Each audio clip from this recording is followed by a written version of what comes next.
আমরা উত্তর আধুনিক মেডিকেল কলেজে রয়েছি। আমাদের আমাদের ছাত্রদলের সভাপতি বেসরকারি মেডিকেল কলেজের সহ অন্যান্য ডাক্তার যারা রয়েছে সবাই শুরু থেকে নিরলসভাবে চেষ্টা করে যাচ্ছে।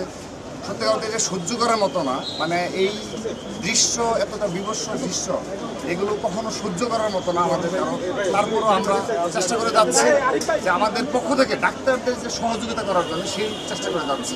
আমাদের দলীয় ডাক্তার যারা রয়েছে, ছাত্রদলের যারা ডাক্তার রয়েছে, তাদেরকে আমরা সর্বাত্মক কাজে লাগাচ্ছি। আর ব্লাডের যে বিষয়টা, এটি আমরা ঢাকা মেডিকেল কলেজে বার্নিংয়ে ঢাকা বিশ্ববিদ্যালয় ছাত্রদলের যারা রয়েছে সবাইকে পাঠিয়েছি। আর উত্তর আধুনিক মেডিকেল কলেজে এখানে যারা লোকাল নেতৃবৃন্দ রয়েছে সবাইকে আমরা ডাক্তারে বলেছি যত ব্লাড লাগবে সব ছাত্রদল ম্যানেজ করবে। আমরা লিস্ট দিয়েছি, আমরা একজন মনিটর হিসাবে, সমন্বয়ক হিসাবে যে সাগরবাবুকে দিয়েছি, সিনিয়র যুগ্ম সাধারণ সম্পাদক উত্তরের।